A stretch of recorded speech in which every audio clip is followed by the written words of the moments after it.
يؤمنون بالآخرة قلوبهم منكرة وهم مستكبرون لا جرم أن الله يعلم ما يسرون وما يعلنون إنه لا يحب المستكبرين. صدق الله العظيم. سورہ النحل 14ویں پارے میں 16ویں سورت، اس کی 7 آیات 17 تا 23 تلاوت کی گئی ہے۔ ان آیات کریمہ کا ترجمہ اس طریقے سے ہے: پھر کیا وہ جو پیدا کرتا ہے اور وہ جو کچھ بھی پیدا نہیں کرتے دونوں یکساں ہیں؟ کیا تم ہوش میں نہیں آتے؟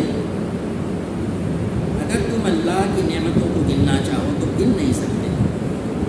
حقیقت یہ ہے کہ وہ بڑا ہی درگزر کرنے والا اور رحیم ہے، حالانکہ وہ تمہارے کھلے سے بھی واقف ہے اور چھپے سے بھی۔ اور وہ دوسری ہستیاں جنہیں اللہ کو چھوڑ کر لوگ پکارتے ہیں وہ کسی چیز کے لیے خالق نہیں ہیں بلکہ خود مخلوق ہیں، مردہ ہیں نہ کہ زندہ، اور ان کو کچھ نہیں معلوم کہ انہیں کب دوبارہ زندہ کر کے اٹھایا جائے گا۔ تمہارا خدا بس ایک ہی خدا ہے، مگر جو لوگ آخرت کو نہیں مانتے ان کے دلوں میں انکار بس کر رہ گیا ہے اور وہ گھمنڈ میں پڑ گئے ہیں۔ اللہ یقیناً ان کے سب کرتوت جانتا ہے، چھپے ہوئے بھی اور کھلے ہوئے بھی۔ وہ ان لوگوں کو ہرگز پسند نہیں کرتا جو غرور نفس میں مبتلا ہوں۔ جیسا بتایا گیا سورہ نحل جو ہے یہ بھی مکی صورتوں کے اس گروپ سے تعلق رکھتی ہے جو نبی کریم صلی اللہ علیہ وسلم کے مکی زندگی کے آخری دور میں نازل ہوئی ہے۔ مخالفت اپنی انتہا پر ہے، ہر طریقے سے نبی کریم صلی اللہ علیہ وسلم کی دعوت کو زد کرنے کی کوشش کی جا رہی ہے اور آپ کی دعوت کو آگے بڑھنے میں طرح طرح رکاوٹیں پیدا کی جا رہی ہیں۔ ظلم و زیادتی ساتھ ہے، یہاں تک کہ 1 سال یا 2.5 سال کے بعد ہجرت واقع ہوئی کہ نبی کریم صلی اللہ علیہ وسلم تمام آثار کے ساتھ مدینہ منورہ تشریف لے گئے ہجرت کر کے۔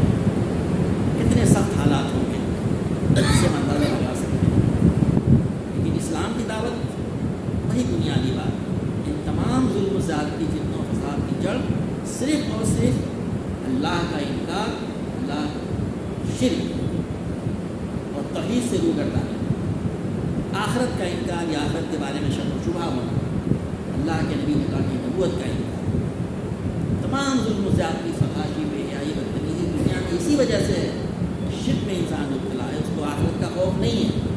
اسی بات کی طرف بار بار زور دیا جا رہا ہے۔ اس کے مخاطب ہم بھی ہیں جو روزانہ اس کی تلاوت کرتے ہیں کہ اپنے ایمان کو ہم مضبوط کریں۔ ایمان کو مضبوط کرنے کا طریقہ یہ ہے کہ ہم ان آیتوں کی تلاوت کر کے اس کو غور و خوض کریں۔ اللہ پر ہمارا ایمان، شرک سے اجتناب، کفر سے دوری، آخرت پر میرا پکا ایمان، اور نبی صلی اللہ علیہ وسلم کو نبی اور رسول اور پورا متبع سمجھنا۔ آپ کی زندگی، آپ کی لائی شریعت ہمارے لیے واجب العمل ہے۔ پچھلی آیتوں میں 16 تک جن چیزوں کا ذکر کیا گیا تھا وہ کیا تھی؟ وہ یہ تھی اللہ تعالیٰ یعنی آیت میں نازل کیا گیا تھا کہ یہ لوگ اس بات کی جلدی مچا رہے ہیں کہ وہ قیامت کیوں نہیں آ جاتی، اس کا بار بار دھمکی دی جاتی ہے۔ کہا ہے وہ تو آنے والی آ گئی بس تعمل اللہ بلا سنا لیا۔ اس کے بعد سے پھر وہ توحید کی دعوت دینی شروع ہو گئی۔ اللہ تعالیٰ کی تخلیق، خلقت یہاں پہ لفظ کئی بار مختلف طریقے سے آیا ہے۔ اللہ تعالیٰ کی تخلیق، جو اللہ تعالیٰ پیدا کرتا وہی تو معبود ہو سکتا ہے، اسی کی عبادت ہونی چاہیے۔ اور پچھلے رکوع میں جو پچھلے ہفتے ہو چکی ہے اس میں اللہ تبارک و تعالیٰ نے بتایا ہے اس کے اندر کہ اللہ نے کیسے دنیا میں طرح طرح کی چیزیں پیدا کیا ہے۔ اس میں آسمان سے بارش برساتا ہے، اس کے ذریعے طرح طرح کے پھل پیدا ہوتا ہے، پہاڑوں کی حکمت کیا ہے، اس میں دریاؤں کی کیا حکمت ہے، اللہ تعالیٰ نے کس طریقے سے دریاؤں اور سمندروں میں انسانوں کے لیے غذا رکھی ہوئی ہے، پھر اس میں مونگے اور موتی بھی نکلتے ہیں، اس میں انسان کی زیبائش کے سامان بھی نکلتے ہیں، یہ سب کس کے لیے ہے؟ اب اس کے بعد سے کہا جا رہا ہے، یہاں سے آیت شروع ہوتی ہے، بعد تلاوت کی گئی ہے تمام چیزوں کا ذکر کرنے کے بعد سے، اور وہ صرف چند ہیں آیتوں میں آپ نے ترجمے سے سماعت کیا کہ تم اللہ کی نعمتوں کا ذکر کرو، یہ تو گن نہیں سکتے، تو جو کچھ بیان کیا کہ بس چند نمونے کے طور پہ ہیں۔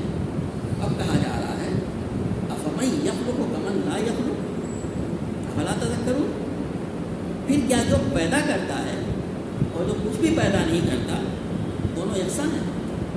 قرآن پاک میں بہت ہی الفاظ مختصر لیکن بڑے ہی جامع ہوتے ہیں.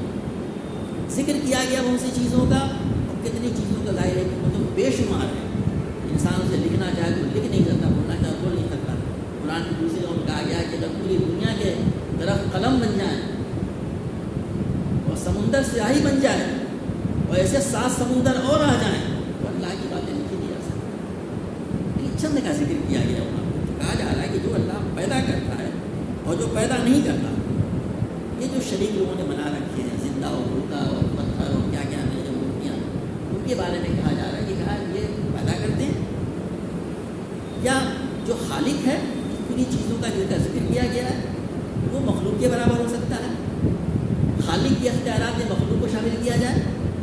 اللہ تعالیٰ کے جو حقوق ہیں یعنی خالق کے کیا وہ حقوق جو ہیں ان کو دے دیا جائے جن کو تم نے اس کا شریک ٹھہرا رکھا ہے.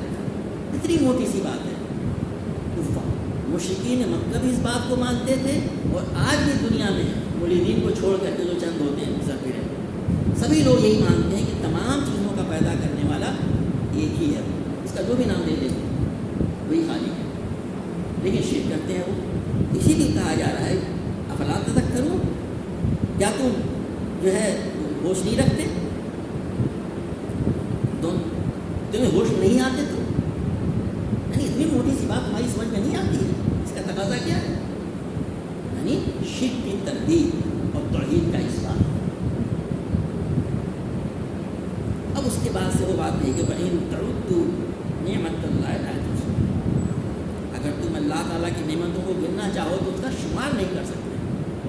چند بیان کی گئی ورنہ تو تمہارا بال بال رواں رواں اللہ تعالیٰ کے احسانات سے دبا تو تم شمار نہیں کر سکتے. کیا ایسا نہیں ہے؟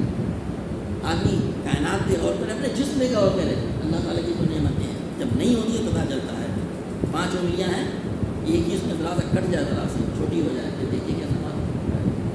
ایک ایک انسان کا رواں رواں اللہ تعالیٰ کے احسانات کے زیر بار ہے. یہ ہوا, یہ پانی, زمین اور کائنات کی تصویر پرانا جگہ جگہ آپ اس کو گن نہیں سکتے. اس کا کیا تقاضا تھا؟ تقاضا یہ تھا کہ انسان اللہ تعالیٰ کی بندگی میں اپنے آپ کو دے دیتا, اس کے ساتھ وہ دوسری ہستیوں کو شریک نہ کرے, اس کے ساتھ گزرانے نعمت نہیں کرتا, نمک حرامی کا رویہ اختیار نہیں کرتا, لیکن یہ انسان یہ کرتا ہے. آگے کا ان اللہ لغفور رحیم, ایک معنی کا سمندر چھپا ہوا ہے. اللہ تعالیٰ بڑا ہی تجزیہ کرنے والا اور رحیم ہے. لوگ کفر کر رہے ہیں, شرک کر رہے ہیں, اور وہ بھی جو اللہ کو خالق بھی مانتے ہیں, یہ بھی مانتے ہیں کہ وہی منیم ہے, اسی کی عبادت کرنی چاہیے, لیکن معصیت میں مبتلا یہ سمجھے سے لوگ. لیکن سب کو اللہ تعالیٰ زمانے دراز سے نعمتیں دیے چلے جا رہا ہے. وہ ملحدین جو نہیں مانتے اللہ کو, بظاہر انکار کرتے ہیں, ان کو بھی اللہ تعالیٰ دے رہا ہے. وہ مشرکین جنہوں نے دوسروں کو شریک ٹھہرا رکھا ہے, ان کو بھی اللہ نماز رہا ہے بغیر کسی قطع کیے ہوئے, کسی بریک کے, اور ہم جیسے لوگوں کو بھی دے رہا ہے جو معصیت میں ڈوبے ہوئے ہیں. اسی کی وجہ کا اللہ انتہائی غفور ہے, حکیم ہے, رحیم ہے. وہ تمہیں مہلت دے رہا ہے, چاہ رہا ہے تم توبہ کر لو اور تم اللہ تعالیٰ کی رحمت کے مستحق بن جاؤ. قرآن پاک کی آیتیں ہیں. اللہ تعالیٰ انسان غور کرے کہ ہم کتنے ناشکرے ہو رہے ہیں.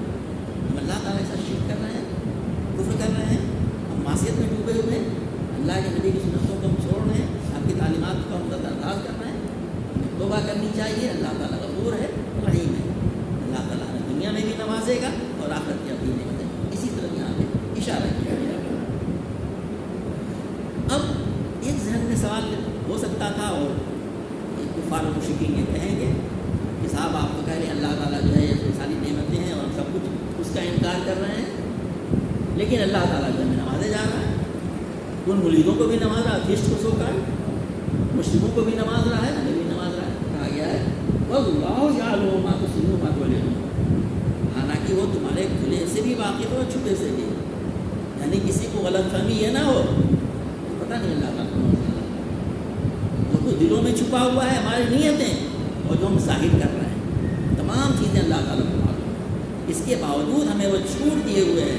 اللہ تعالیٰ کی رحمت ہے, اس کی غفاری ہے, اس کی صفت علم ہے, جب ہمیں وہ مستقل ہمیں چھوٹ دے رہا ہے تاکہ ہم توبہ کر لیں، واپس آئیں، پلٹ آ جائیں اللہ تعالیٰ کی اپنی بندگی میں اپنے آپ کو دے دیں۔ اسی طرح اشارہ کیا گیا ہے کہ اللہ تعالیٰ تو چھپے ہوئے اور پیچھے کو سب آپ کو جاننا ہے۔ حقیقت یہ ہے کوئی غلط فہمی نہیں ہونی چاہیے انسان کو۔ اب اس کے بعد سے پھر شرک کی تردید میں آیتیں نازل ہوئی تو والذین یدعون من دون اللہ لا یخلقون شیئا وهم یخلقون۔ اب یہاں پہ دو طرح کے چیزوں کو جو دنیا میں معبود بنائے جاتے ہیں، ایک تو لکڑی اور پتھروں کی مورتیاں وغیرہ بھی ہوتی ہیں۔ کچھ لوگوں نے ہوتا ہے انبیاء صلحاء اور شہداء کو ہی بنا لیا ہوتا ہے، اور عام طور سے مفسرین نے جو دوسری آیت کا ٹکڑا ہے اس سے اہل قبور کو مراد دیا ہوا ہے، جن کے پوجنے کا رواج ہمیشہ سے رہا ہے۔ نبی کریم صلی اللہ علیہ وسلم کی بعثت ہوئی تھی تو یعنی عرب کے علاقے میں جو یہود اور نصارہ آباد تھے انہوں نے اپنے انبیاء کو اور شہداء صالحاء کی قبروں کو پوجنا شروع کیا ہوا تھا۔ اس کی تفصیلات ملتی ہیں۔ یہ جو قرآن پاک میں سورہ نور میں ذکر آیا ہے کہ بنی اسرائیل، یعوق اور نصر کا، اس کے بارے میں روایت سے معلوم ہوتا ہے کہ بڑی بڑی ہستیاں تھیں، انسان تھے، اتنے بزرگ تھے، بڑے لوگ، پہنچے ہوئے لوگ تھے، مطلب کہ بڑے اللہ والے نیک لوگ تھے۔ ان کے انتقال کے بعد ان کے بت بنا لیا گیا زمانہ گزرنے کے ساتھ، آج کل ہو رہا ہے۔ یہ اساف اور نائلہ یہ انسان تھے، حضرت عائشہ صدیقہ رضی اللہ عنہا کی حدیث سے معلوم ہوتا ہے، ان کو لوگ وہاں کے لوگ پوچھتے تھے۔ لات، منات، عزا یہ بھی انسان تھے، ان کو لوگوں نے یعنی بزرگ پہلے کے تھے، ان کی لوگوں نے بت بنا رکھی تھی، ان کو پوجا کرتے تھے۔ آج ہمارے محبوبان ہیں، خود سمجھ سکتے ہیں، آپ دیکھیے ہر طرف اس کا نہیں ہو رہا ہے، تو کہا جا رہا ہے۔ اور دوسری ہستیاں والذین یدعون من دون اللہ لا یخلقون شیئا وهم یخلقون، اور وہ دوسری ہستیاں جنہیں اللہ کو لوگ چھوڑ کر پکارتے ہیں وہ کسی چیز کی خالق نہیں بلکہ خود مخلوق ہے۔ پہلے بات آ چکی ہے، کہتے ہیں خالق تو ہے ہی نہیں، تو پہلے بات بھی آ چکی، بلکہ وہ پیدا کی ہوئی ہیں۔ اس میں وہ تمام معبود باطل آ گئے جتنے کا بھی ہم نے آپ سے ذکر کیا ہے۔ وہ بزرگ ہو سکتے ہیں، وہ انبیاء ہو سکتے ہیں، شہداء ہو سکتے ہیں، صلحاء ہو سکتے ہیں، اور وہ بت اور لکڑی اور پتھر کے بت بھی ہو سکتے ہیں، تمام اس کے اندر آ گئے۔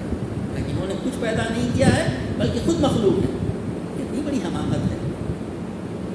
بہت سارے لوگ جو دوسری جگہوں سے آتے ہیں، جہاں دیکھا ہوتا ہے ان چیزوں کے مذاہب کو دیکھ کے کہتے ہیں کیا آج کے زمانے میں اتنا جہل پھیلا ہوا ہے کہ لوگ ان چیزوں کو پوچھتے ہیں، دیکھتے ہیں۔ تو اسی طرح یہاں پہ اشارہ کیا ہے، لیکن جو دوسری آیت کا ٹکڑا ہے، دوسری آیت اموات غیر احیاء، مردہ ہے نہ کہ زندہ۔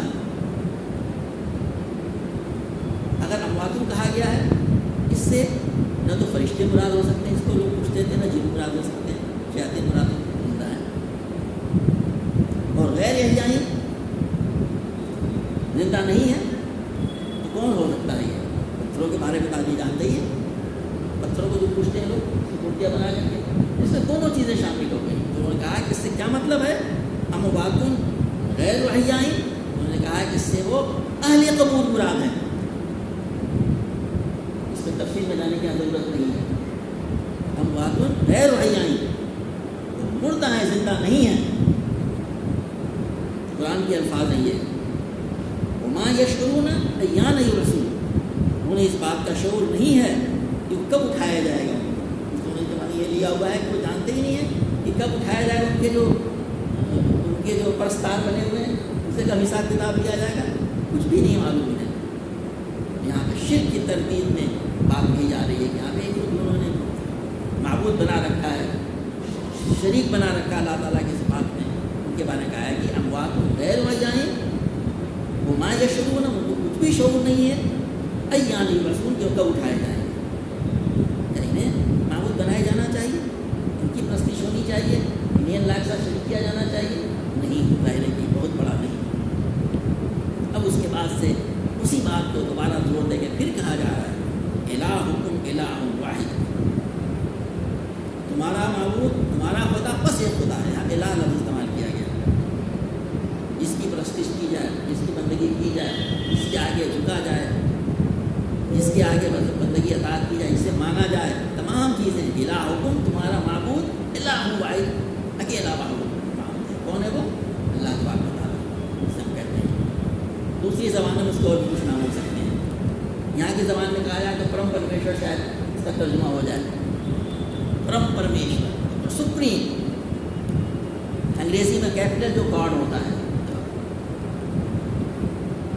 لاطینی زبان میں ڈیئر کہتے ہیں, DIE, خدا کو, حقیقی خدا کو, ایک سپریم. تمام مطلب ہو سکتا ہے, بس وہ صرف ایک ہے. اب جب اتنی سی موٹی سی بات ہے, سب لوگ اس کو جانتے ہیں, تو یہ شرک اور کفر ہوتا کیوں ہے؟ کہا جا رہا ہے فَالَّذِينَ لَا يُؤْمِنُونَ بِالْآخِرَةِ قُلُوبُهُمْ مُنْكِرَةٌ وَهُمْ مُسْتَكْبِرُونَ. جو لوگ آخرت کو نہیں مانتے, ان کے دلوں میں انکار بس کر رہ گیا ہے, وہ گھمنڈ میں اٹھ پڑ گئے ہیں. یہ ہے وجہ. آدمی ایک اللہ کے تصور کو, خدا کے تصور کو جانتا ہے, مانتا ہے, لیکن وہ شرک کرنے کی وجہ, اس کی معصیت کرنے کی وجہ, اس کے ساتھ ایسوشیٹ کرنے کی وجہ ہوتی ہے کہ آخرت کا انکار. کہا کہ بالآخرت لا یؤمنون بالآخرت, وہ آخرت پر یقین نہیں رکھتے ہیں. آخرت کا یقین کتنا امپورٹنٹ ہے, اس کے لیے بار بار ان آیات کی تلاوت, اس کا استدلال ہونا چاہیے. آخرت ہونی ہے, اور آخرت کا مطلب کیا ہے؟ دنیا نہ ہمیشہ سے دن ہمیشہ رہے گی, ایک دن ختم ہو جائے گی, اس کے بعد سے تمام انسان دوبارہ پیدا کیے جائیں گے جیسے ہم بیٹھے ہوئے ہیں, اور اس کے بعد سے ان کا حساب کتاب ہوگا.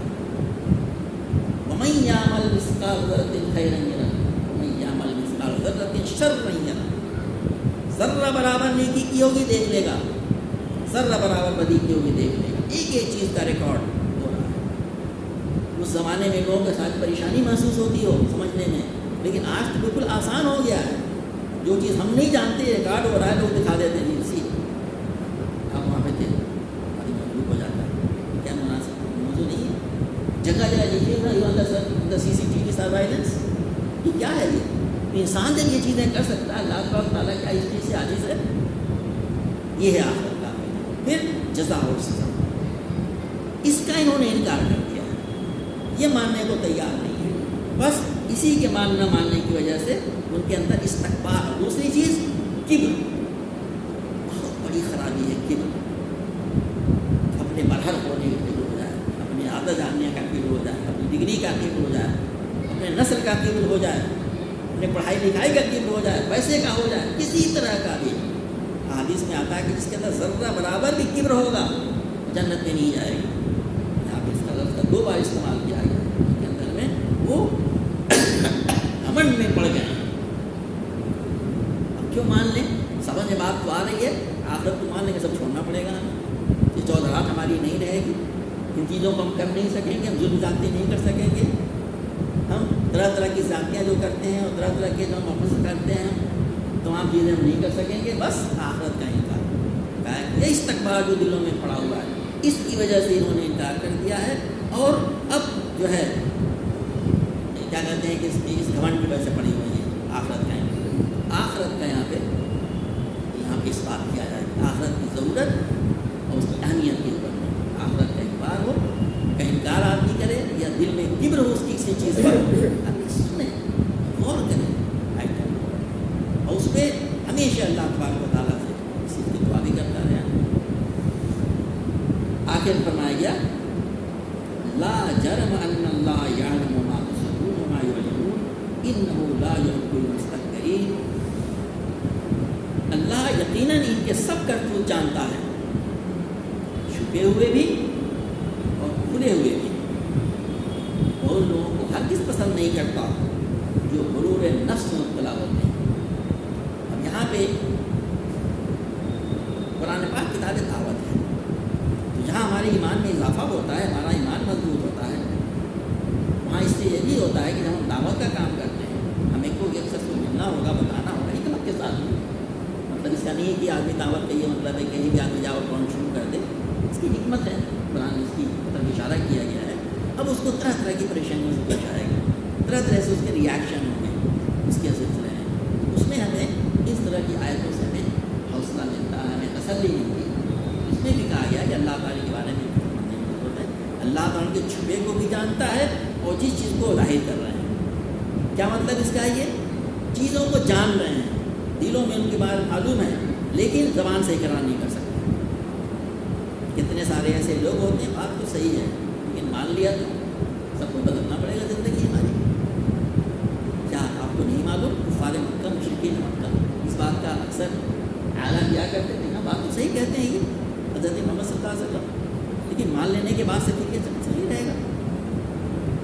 اسی طرح اس میں اشارہ ہے کہ یہ دونوں الفاظ ما یسرون و ما یعلنون، یہ تمہیں اللہ تعالیٰ جان رہا ہے، ان کو جو چھپائے ہوئے ہیں اور وہ چیز بھی جو کھلے ہوئے ہیں، جس چیز کا دلوں میں ان کے ہے اور جس چیز کا وہ ظاہر کر رہے ہیں، تمام چیزیں اللہ تعالیٰ کے لیے۔ اور اللہ تعالیٰ کبھی پسند نہیں کرتا ان لوگوں کو جو استکبار میں مبتلا ہو، غرور نفس میں مبتلا ہو۔ نہ پسند کرنے کا مطلب کیا ہے؟ اللہ تعالیٰ کے نزدیک وہ مقبوض ہیں۔ ہمیں اللہ تبارک و تعالیٰ سے اس کے لیے دعائیں مانگنی چاہیے اور اس کے لیے اپنے آپ کو جائزہ بھی لیتے رہنا چاہیے۔ ہمیں کسی قسم کا استکبار تو ذہن میں نہیں ہے، کوئی کبر تو نہیں ہے، جیسا میں نے بھی حدیث کا آپ کو حوالہ دیا تھا کہ ذرہ برابر کبر، کسی قسم کا بھی کبر ہو، کسی قسم کی بڑائی کا اپنا احساس ہو، 2 بار اس لفظ استعمال کیا گیا، گھمنڈ کے اندر ہے اس لیے نہیں مان رہے ہیں، اور یہ اللہ تعالیٰ کسی کو متکبر کو گھمنڈ کرنے والے لوگوں کو مطلع نہیں کرتا ہے۔ اللہ کو سب معلوم ہے کون کیا کہہ رہا ہے، کیا کر رہا ہے۔ میرے بھائیوں، بہت دہلانے والی آیت ہے یہ۔ ہم لوگ دن رات ایسے ایسے چیزیں کرتے ہیں، اپنے منہ سے کچھ کہتے ہیں، ہم نے کچھ وعدہ کیا، ٹھیک ہے انشاءاللہ، دل میں ہمارے کیا تھا اللہ کو معلوم ہے، پھر ہم نے کیوں نہیں کیا ابھی اللہ کو معلوم ہے، کیوں ڈالا اللہ کو معلوم ہے۔ یہ چھوٹی سی مثال ہے، تو ہر چیز اللہ تبارک و تعالیٰ کو معلوم ہے۔ اللہ تعالیٰ کسی کو کبر کرنے والے کو مستقبل کو پسند نہیں کرتا۔ میرے بزرگوں، میرے بھائیوں، بچوں، یہ آیتیں قرآن پاک کی ہیں جن کو پڑھنے سے، ان پہ غور کرنے سے ہمارے اندر شرک کے تعلق سے نفرت پیدا ہوگی، اس سے اس کی شناخت کا ذہن میں خیال آئے گا، توحید کیا ہے، کیوں ضروری ہے، اس پہ ہمارا ایمان مضبوط ہے، آخرت کی ضرورت، آخرت کیوں ضروری ہے، آخرت کس طریقے سے انسان کے کردار کو سنوارتی ہے، کیسے اس کو نیک بناتی ہے، اس کو اللہ تعالیٰ کے مومن اور صحیح بندہ بناتی ہے، عمل صالح میں کیسے ابھارتی ہے، یہ آیتیں ہم کو بتاتی ہیں۔ اللہ تبارک و تعالیٰ ہم کو قرآن پاک کو پڑھنے، اس پر سمجھنے، اس کو غور کرنے اور اس پر عمل کرنے کی توفیق عطا فرمائے۔ اور دوسری بات یہ کہ اللہ تبارک و تعالیٰ ہم کو مل جل کر کے دین کی دعوت کو دوسروں تک پھیلانے کے لیے، اسلام اجتماعیت کا متقاضی ہے، یہ کام اکیلے ہونے کا نہیں ہے، جماعت بن کر کے۔ قرآن اللہ تعالیٰ کے نبی صلی اللہ علیہ وسلم کی حدیث اس پہ بالکل دلیل ہے کہ اسلام اجتماعیت کے بغیر نہیں ہے۔